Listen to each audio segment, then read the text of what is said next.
Resolution जब बनाया जा रहा था तो मजलिस से कहा गया हुकूमत की तरफ से कि आप अपने तरफ से तजवीज पेश कीजिए। रेजोल्यूशन बनाकर हमने हुकूमत को दिया, हुकूमत ने उसमें थोड़ी बहुत तरमीम की और पूरे तेलंगाना के असेंबली में इस रेजोल्यूशन को पास किया गया। कोई कह सकता है कि मजलिस के 7 MLA थे तो मजलिस ने तेलंगाना के असेंबली में CAA कानून के खिलाफ रेजोल्यूशन को पास किया। मगर मेरे अजीज दोस्तों और बुजुर्गों, हैदराबाद की बल्दिया में मजलिस के 44 अराकीन बल्दिया थे तो पूरे भारत में अगर कोई एक बल्दिया थी, म्युनिसिपल कॉर्पोरेशन था जिसने CAA कानून के खिलाफ एक रेजोल्यूशन पास किया तो वो हैदराबाद की ग्रेटर हैदराबाद म्युनिसिपल कॉर्पोरेशन में मजलिस इत्तेहादुल मुस्लिमीन के सिर्फ 44 अराकीन बल्दिया थे। हमने CAA जैसे काले कानून के खिलाफ एक रेजोल्यूशन को पास किया। मेरे अजीज दोस्तों और बुजुर्गों, याद रखिए, अगर आपके पास सियासी ताकत होगी तभी आपके मसाइल हल होंगे। मैं ये नहीं कह रहा हूं कि तेलंगाना में मुसलमानों के पूरे मसाइल हल हो चुके हैं। मैं इतना आपके सामने खड़े होकर इस बात का जिम्मेदारी के साथ दावा कर सकता हूं कि हुकूमत अगर कोई मंसूबा बनाती है मुसलमानों के खिलाफ तो उसको 10 बार सोचना पड़ता है, क्योंकि वह जानते हैं कि मजलिस इत्तेहादुल मुस्लिमीन इसके खिलाफ सदा एहतजाज बुलंद करेगी। मेरे अजीज दोस्तों और बुजुर्गों, मेरी इज्जतदार माँ और बहनों, मैं उत्तर प्रदेश को इसलिए नहीं आया हूं कि मैं अपनी मकबूलियत में इजाफा करूं। मैं उत्तर प्रदेश को इसलिए नहीं आया हूं कि खुदा ना खास्ता मेरी अनानियत में और इजाफा हो। मेरे आने का मकसद सिर्फ यही है और इंशाअल्लाह ताला जब तक अल्लाह सुब्हानहू ताला मुझे जिंदा रखेगा मैं बार बार उत्तर प्रदेश को भारत के कोने कोने में जाऊंगा, क्योंकि मेरा मानना यह है कि भारत की जमहूरियत, भारत का आईन जिसको बाबा साहेब अम्बेडकर ने बनाया, मुसलमानों को, दलितों को, आदिवासियों को इस बात की इजाजत देता है कि वो अपनी सियासी क़ियादत को बनाएं। और अगर सियासी क़ियादत आपकी बनेगी तो आप अपने मुस्तक़बिल के फैसले आप खुद कर पाएंगे। मेरे अजीज दोस्तों और बुजुर्गों, यही काम करने के लिए हम मजलिस इत्तेहादुल मुस्लिमीन को उत्तर प्रदेश में उसका क़याम में लाया गया। हमारा मकसद यही है कि आज उत्तर प्रदेश में मुसलमान सबसे पिछड़ा क्यों है, आज उत्तर प्रदेश में मुसलमान कमजोर क्यों है, आज उत्तर प्रदेश में मुसलमानों पर जुल्म क्यों किया जाता है। मेरे अजीज दोस्तों और बुजुर्गों, इसकी बात सिर्फ एक ही जवाब इसका मिलता है कि आपकी एक सियासी क़ियादत नहीं है।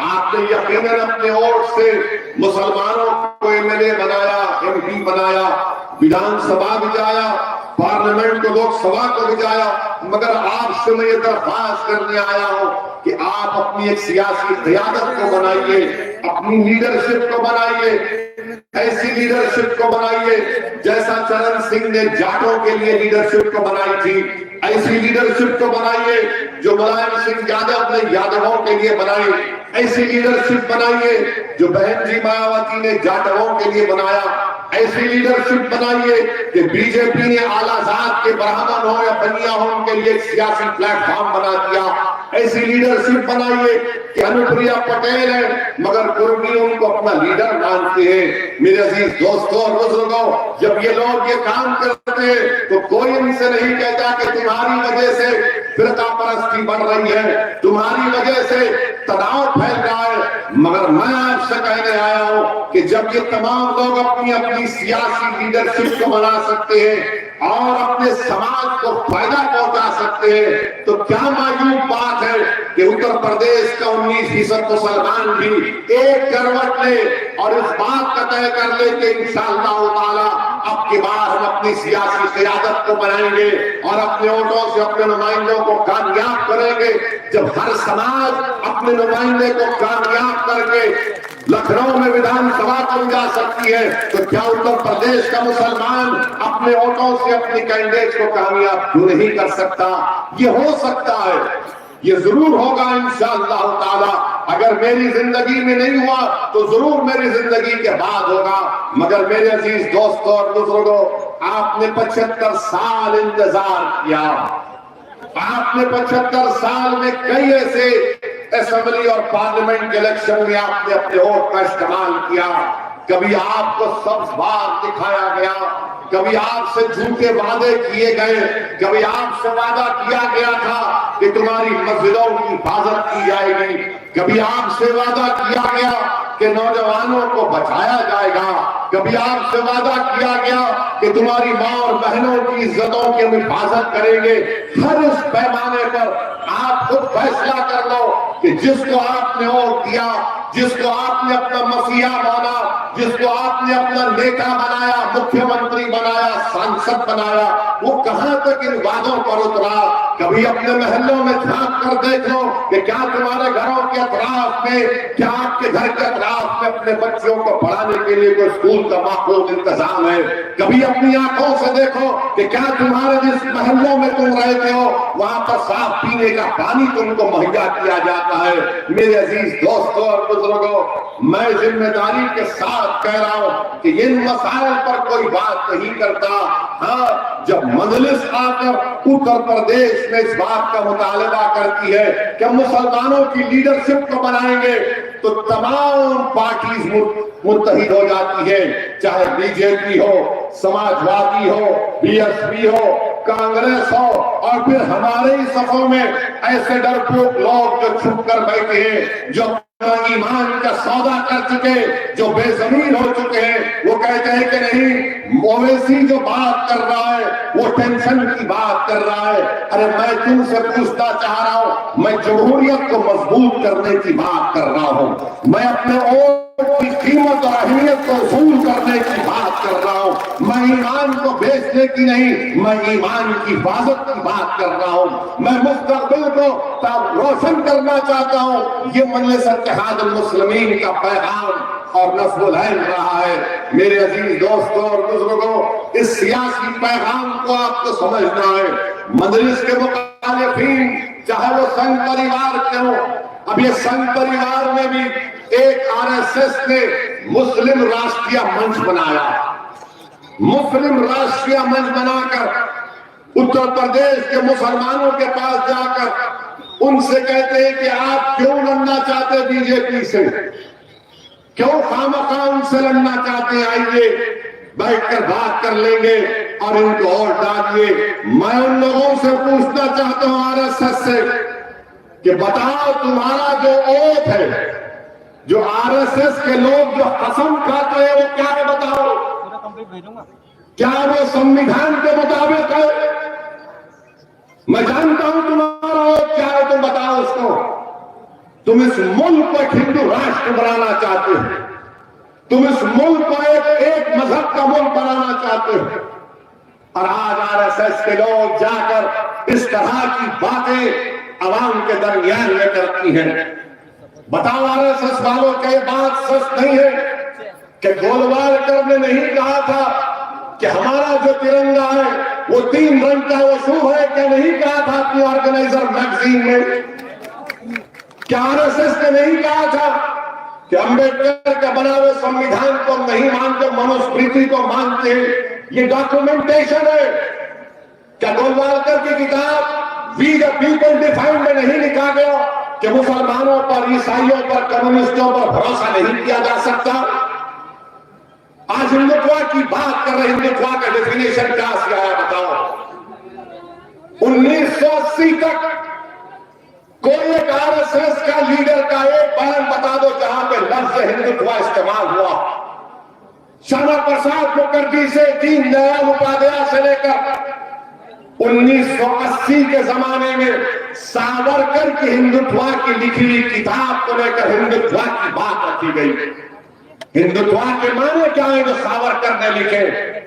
सावरकर ने अपनी किताब में लिखा कि हिंदुत्व के माने ये कि वो शख्स, और मुसलमानों के बारे में सावरकर ने क्या कहा कि मुसलमान भारत को मदरलैंड और होली लैंड नहीं मानते, इसीलिए ये इनका मुल्क नहीं है। ये हिंदुत्व के माने सावरकर ने अपनी किताब में लिखे। और ये लोग बात करते हैं कि सुप्रीम कोर्ट के चीफ जस्टिस जे.एस. वर्मा ने बात कही। Justice JS. वर्मा ने सावरकर की किताब का हवाला नहीं दिया, मैं दे रहा हूं, पूछो इस पर इनकार कर सकते क्या तुम? मेरे अजीज दोस्तों और बुजुर्गों, ये बात हम सामने रखते हैं तो हम पर तनकीद शुरू हो जाती है, हम पर इल्जामात की बौछार शुरू हो जाती है। मैं हिंदुस्तान के भारत के नेशनलिज्म को मानता हूं। वो भारत के नेशनलिज्म में तमाम लोग शामिल हैं, जिसको अंग्रेजी का वर्ड है वो इंक्लूसिव है। ये नेशनलिज्म होना चाहिए। बल्कि मुझे याद आ रहा है कि मोहम्मद अली जौहर रहमतुल्लाह अलैह से जब पूछा गया बरतानिया में, अंग्रेजी में पूछा गया कि मोहम्मद अली जौहर तुम नेशनलिस्ट हो क्या? तो मोहम्मद अली जौहर ने कहा था कि मैं नेशनलिस्ट नहीं हूं, मैं सुपर नेशनलिस्ट हूं। हम मुसलमान सुपर नेशनलिस्ट हैं, मगर हम इंडियन नेशनलिज्म को मानते हैं। क्या कहा था नरेंद्र मोदी ने? हिंदू नेशनलिज्म की बात इंटरव्यू में नरेंद्र मोदी ने कही थी 2014 में। आपने नेशनलिज्म को भी तोड़ दिया। मेरे अजीज दोस्तों और बुजुर्गों, हद तो ये हो गई कि एक मोहतरमा को हमारा हाईएस्ट सिविलियन अवार्ड दिया गया। वो मोहतरमा टीवी के इंटरव्यू में कहती है कि देश को आजादी 2014 में मिली, 2014 में मिली। नहीं, थालियां मारने के लिए नहीं सोचते, बता रहा हूं। देखो आप, अगर वो बात मुसलमान कहता है तो अब तक उस पर यूएपीए लग जाता। अगर वो बात मुसलमान कहता है तो यूएपीए लग जाता। उसको जेल में डालने से पहले पुलिस स्टेशन में ले जाकर उसके घुटने के बाजू हजरत पुलिस एक छोटी सी गोली मारती उसको और बोलते तूने गद्दारी की। मगर वो रानी है, आप महाराजा है, कोई कुछ नहीं करता। वो क्वीन है और आप किंग है, आप कुछ नहीं करते। क्यों नहीं करते? अगर हमारे मुंह से अगर गलती से भी निकल जाता, किसी ने इंडिया पाकिस्तान के मैच में कुछ लिख दिया गलती से, तो बाबा ने कहा गद्दारी का इल्जाम लगा के जेल में भिजा दिया जाएगा। बोलो बाबा। मैं उत्तर प्रदेश के मुख्यमंत्री से पूछ रहा हूं, मैं देश के प्रधानमंत्री नरेंद्र मोदी से पूछ रहा हूं, क्या देश 47 में आजाद हुआ या 2014 में आजाद हुआ? बताओ। और अगर ये गलत है तो क्या देश के प्रधानमंत्री और उत्तर प्रदेश के मुख्यमंत्री गद्दारी का इल्जाम लगाएंगे सेडेशन का? क्या सेडेशन सिर्फ मुसलमानों के लिए? क्या सेडेशन सिर्फ नौजवान तालिब इल्म और तुलबा के लिए? क्या सेडेशन किसके लिए फिर? और फिर इससे बढ़कर बात यह कि यह संविधान के खिलाफ है। कैसे खिलाफ है? भारत के संविधान में एक फंडामेंटल राइट्स है, हुकूक है और एक ड्यूटीज है। नरेंद्र मोदी बार बार बोलते हैं ड्यूटीज, अपना ड्यूटी निभाओ। नरेंद्र मोदी जी, पार्लियामेंट में बल्कि संविधान में लिखा है कि इस बात को हमको तालीम दी जा रही है संविधान के जरिए कि हर भारत के रहने वाले के लिए, नागरिक के लिए जरूरी है कि वो मुजाहिदीन आजादी की इज्जत करें। डायरेक्टिव प्रिंसिपल्स पर लिखा गया।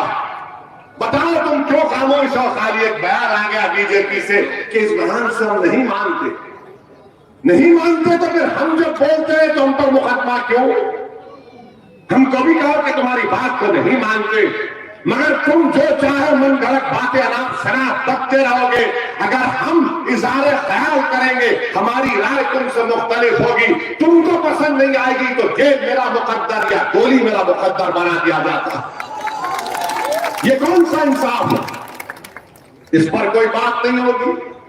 कल हम सुन रहे थे, मीडिया के दोस्त हमसे बात किए कि देश के वजीर दाखिला अमित शाह ने अपने आजमगढ़ की तकरीर में जैम का जिक्र किया। हमसे पूछा गया जैम, हमने कहा हम तो टोस्ट पर जैम लगा के खा लेते, तो कौन से जैम की बात कर? हर बात में आजम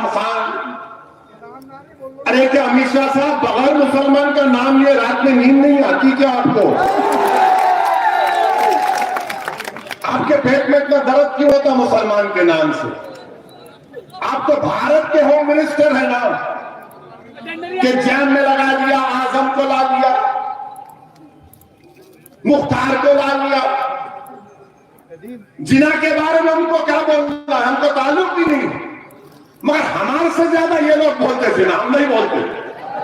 मुसलमान जिना नहीं बोलता कभी, मगर ये लोग बोलते, जिसमें सब शामिल है। आप बताइए कि देश के होम मिनिस्टर हैं और नाम ले रहे हैं किसका? हैदराबाद को भी आए थे, हैदराबाद को भी आकर बहुत हमारे बारे में तस्करा किया। हर जगह हैदराबाद जब कभी आकर अमित शाह या तेलंगाना आते बोले ओवैसी ये। हमने कहा पूरे भारत के अगर कोई लैला है तो उसका नाम असदुद्दीन ओवैसी है।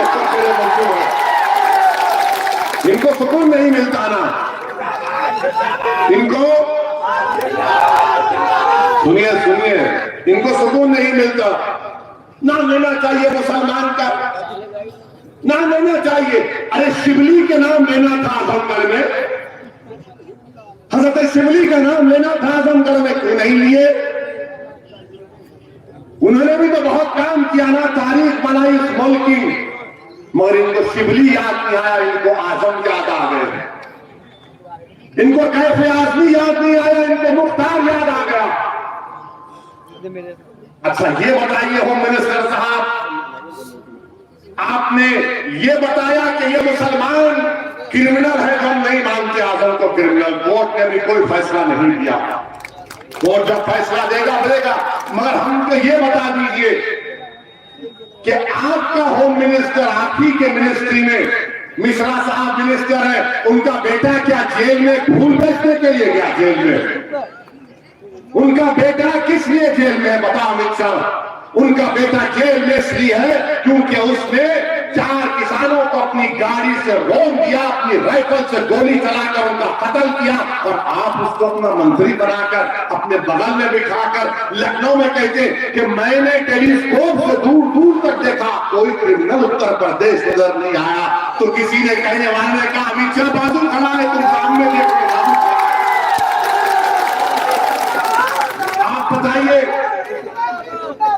आप बताइए ये बीजेपी का मामला, पेट्रोल की कीमत आसमान को छू गई, तो देश की जनता गरीबों के हाथों में धूल झोंकने के लिए थोड़े से पैसे कम कर दिए, 10 रुपये 20 रुपये।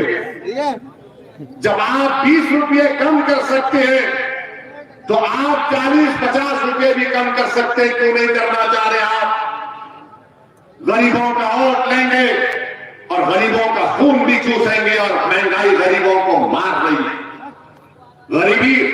गरीब परेशान है, मगर ये लोग क्या कहते हैं? जैम। अरे खाने को खाना नहीं है, तुम कौन से जैम की बात कर रहे हो? मेरे अजीज दोस्तों और बुजुर्गों, ये बीजेपी का, और फिर हर तरफ से आप देख रहे हैं कि यहां पर अलीगढ़ मशहूर है, ब्रास के स्टैचूज बनते हैं, ताले बनते हैं, मगर क्या ये बात सच नहीं है कि नोटबंदी ने, जीएसटी ने, लॉकडाउन ने तमाम कारोबार को तबाह बर्बाद करके रख दिया? नोटबंदी ने, जीएसटी ने लॉकडाउन में बर्बाद कर दिया।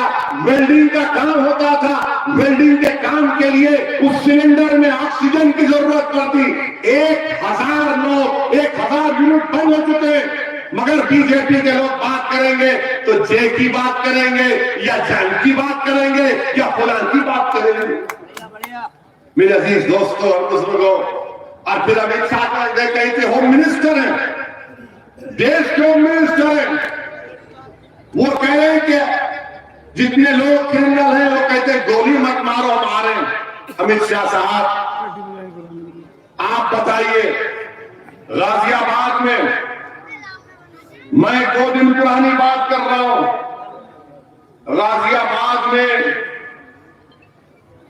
7 लड़कों को, उनका नाम भी सुना देता हूं मीडिया के, क्योंकि वो अमित शाह की जैम को सुनकर आए।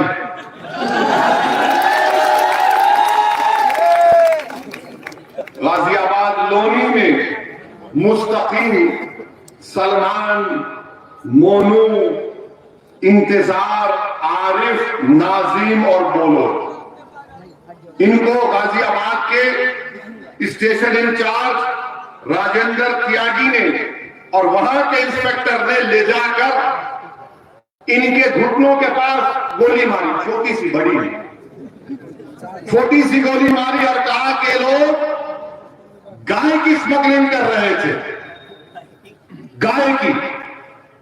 उसके बाद मीडिया के लोगों ने, मैं सलाम करता हूं उस मीडिया के जिम्मेदार को, उसने जाकर जहां पर कहा कि ये वेयर हाउस है, यहां पर ये जानवर को लाते थे, गाय को लाकर उसको काटते थे, स्मगलिंग करते थे। उसने जाकर पूछा बाजू वालों से कि क्या यहां पर जानवर आता था? तो उसने कहा नहीं, ये तो स्क्रैप बेचने का जगह है। जब सबने कह दिया कि कुछ नहीं आता था, ये तो स्क्रैप बेचने की जगह है, माने जहां पे इनकाउंटर हुआ वहां पर बाजू, तो फौरन योगी आदित्यनाथ की सरकार ने क्या किया, राजेंद्र त्यागी का ट्रांसफर कर दिया, राजेंद्र त्यागी का ट्रांसफर कर दिया, इंस्पेक्टर का ट्रांसफर कर दिया।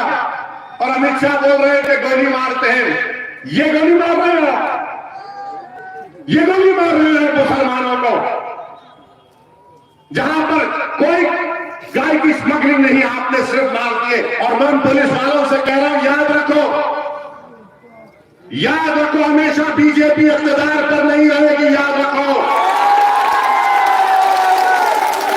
याद रखो मेरी इस बात को। अगर तुम यकीन नहीं कर रहे तो मणिपुर का एक केस सुप्रीम कोर्ट में चल रहा है। मणिपुर की पुलिस ने 70 लोगों का इनकाउंटर किया है, जो केस चल रहा है बरसों के बाद। और हम नहीं भूलेंगे, हम कभी नहीं भूलेंगे कि चीज को याद रखो, कोई नहीं, कोई जुल्म को नहीं भूला जाएगा। समाजवादी लोग के लोग भूल सकते, हम नहीं भूलते, ना हम दोस्तों को भूलते हैं, ना जालिम के जुल्म को भूलकर इंसाफ के लिए लड़ते रहेंगे, याद रखो। आज तुम एक हुकूमत के दबाव में आकर गोलियां चला रहे हो, याद रखो एक एक गोली का इंशाअल्लाह अल्लाह भी साथ लेगा और कोर्ट भी लेगा। आप बताइए क्या है ये? वेयर हाउस के बाजू दुकानें कहां की गाय, कहां की स्मगलिंग? तो आपने रातों रात उनको ट्रांसफर कर दिया। अमित शाह जिक्र करते हैं आजम का, हम पूछना चाहते हैं अमित शाह, आपने अल्ताफ का क्यों जिक्र नहीं किया? यही कासगंज का अल्ताफ जिसको इल्जाम था कि कोई बच्ची को लेकर भागा, अल्ताफ को लाया गया पुलिस स्टेशन में और दुनिया को बताया गया कि 2.5 फीट की नल की टूटी से अल्ताफ ने खुदकुशी कर ली। अगर कोई पुलिस का कासगंज का जो सस्पेंड हुआ है, अगर वो मुझे ले जाकर उस बैतुल खला में टॉयलेट में अपने गले में रस्सी डालकर मुझे बताएगा कि इससे आदमी मर सकता है, और अगर मरने के करीब आया तो मैं खुद रस्सी निकाल लूंगा उसके गले से, बताओ उनको, बताओ उनको। 2.5 फीट की टूटी को कोई खुदकुशी कर सकता है, और अल्ताफ की जान ले ली गई। वो कासगंज के जिन पुलिस के ओहदेदारों को सस्पेंड किया गया वो नाकाफी है, उनको अरेस्ट होना चाहिए, 302 का मुकदमा लगना चाहिए, 302 का मुकदमा लगना चाहिए, मर्डर का चार्ज रखना चाहिए, उनको जेल को भिजाना चाहिए, मगर नहीं करेंगे क्योंकि मरने वाले का नाम अल्ताफ था, मरने वाले का नाम अल्ताफ था। अगर मरने वाले का नाम गुप्ता होता या आजाद का होता तो पुलिस भी सस्पेंड, पुलिस भी गिरफ्तार, मुख्यमंत्री पहुंच जाते उसके घर को, मगर मरने वाला मुसलमान है, इसलिए खाली सस्पेंशन पर बात या ट्रांसफर पर बात खत्म हो जाती। मेरे अजीज दोस्तों और बुजुर्गों, तरफ तमाशा ये है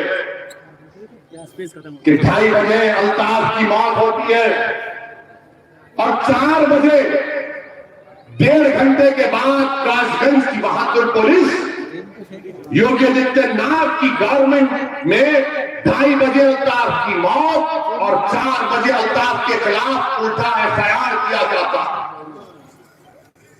और अल्ताफ की मौत कौन की FIR में क्या लिखते कि नामालूम पुलिस वालों ने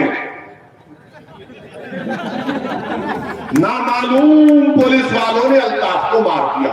अच्छा, ये क्या आसमान से आए थे कि अल्ताफ को खुदकुशी देकर उड़ के चले गए, या नागपुर से आए थे? कहां से आए थे? नामालूम, अंग्रेजी में कहा अनडिस्क्लोज्ड, अननोन पीपल।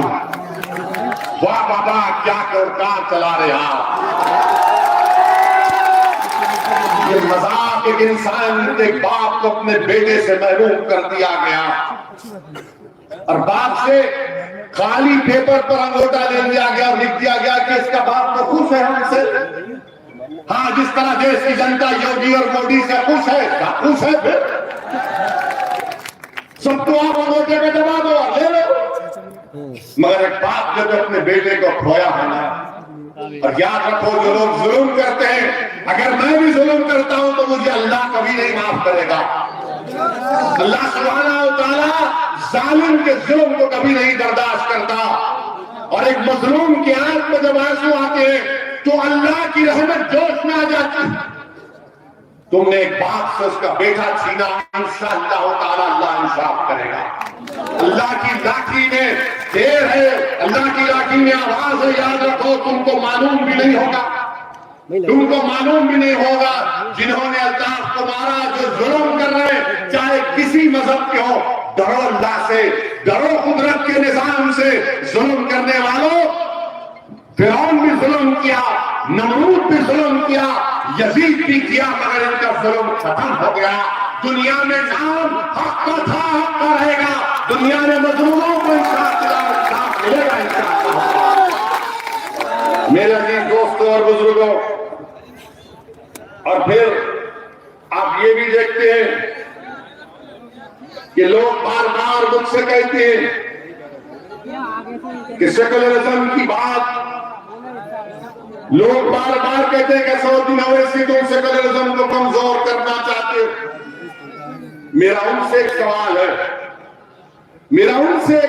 जरा ये बता दो कि जब 3 अक्टूबर को आमिर खान ठेला बंडी पर अपने कपड़े बेच रहा था, तो 2 लोग आकर उसको मारते हैं कि कहा ये नारा लगाओ JSR का। उसने नहीं लगाया तो उसको मारा और पीटा गया। फिर एक लड़का है नियाजी, फरमान नियाजी, बरेली का अलीगढ़ से जा रहा है ट्रेन में। ये देख लिया उसको ये लोग जो मुसलमानों से नफरत करते हैं, बल्कि मुसलमानों से नहीं बल्कि भारत से नफरत करते हैं। वो भारत के संविधान से नफरत करते हैं, वो भारत के प्लुरलिज्म, डाइवर्सिटी, भाईचारगी से मोहब्बत नहीं करते, नफरत करते हैं। उन्होंने इस फरमान नियाजी से कहा, तेरे चेहरे पे दाढ़ी क्यों है, तू कुर्ता पैजामा क्यों पहना हुआ है? और जब उस बच्चे ने कुछ नहीं कहा तो उसके कपड़े फाड़ दिए। पूरी ट्रेन में कंपार्टमेंट में हो रहा है, ये किसी अलीगढ़ के किसी गली कूचे में अंधेरे में नहीं हो रहा है, ट्रेन में हो रहा है। इसको मारा और पीटा गया, इसकी ऐनक को तोड़ दी गई और ट्रेन में सब बैठने वाले बैठ कर तमाशा देख रहे हैं। किसी में इतनी हिम्मत नहीं हुई कि क्या कर रहा है कि बच्चे को छोड़ दे। ये नफरत है ना। अगर हम किसी को देखते हैं कि अगर गली के कुत्ते को कोई मारता तो कहे मत कर ये हरकत। आप ये देखते हैं और आकर मुझे सेकुलरिज्म की तालीम देते हैं। कौन से सेकुलरिज्म की तुम बात करते हो मेरे सामने? कौन से? वो जो हरियाणा का बच्चा आज से 4 साल पहले हाफिज कुरान, जिसने कुरान को तरावी मुकम्मल करके ईद की तैयारी के लिए नए कपड़े लेकर दिल्ली को जा रहा था, तो ट्रेन के कंपार्टमेंट में उसको चाकू से मारा गया, उसके भाई को। वो सेकुलरिज्म जो ट्रेन के कंपार्टमेंट से निकलता, ट्रेन प्लेटफॉर्म पर कोई उठा नहीं सकता, उसका भाई अपनी हालत में अपने भाई को 20 सीढ़ियां उठाकर लेकर जाता है, दम तोड़ देता है। वो सेकुलरिज्म। इसके बाद भी अगर कोई, मैं इसलिए कह रहा हूं, आपको कह रहा हूं, मैं मुखातिब भारत के मुसलमानों से हूं, मैं मुखातिब कोई सेकुलर पार्टी या बीजेपी आरएसएस से नहीं हूं, मैं मुखातिब आपसे हूं। अगर मेरी एक बात गलत है तो आप मुझे पकड़ लीजिए। इसलिए मैंने कहा कि भारत के संविधान में जो सेकुलरिज्म है मैं उसको मानता हूं। मैं सियासी सेकुलरिज्म को अपनी जूती की नोक पर भी नहीं रखता। भारत का सेकुलरिज्म संविधान का अलग है, जो हमारे मुजाहिदीन आजादी ने ख्वाब देखा था, जो वो खुद उस पर अमल करते थे, मगर ये सियासी पॉलिटिकल सेकुलरिज्म धोखे के लिए इस्तेमाल होता है। बताइए आप मेरे अजीज दोस्तों और बुजुर्गों, ये सेकुलरिज्म है कि उत्तर प्रदेश में कितने लोगों को गोली मारी गई थी? क्रिमिनल अगर पकड़े गए तो फिर 31% गोली मारी गई, एनकाउंटर हुआ। क्या ये सेकुलरिज्म है कि उत्तर प्रदेश में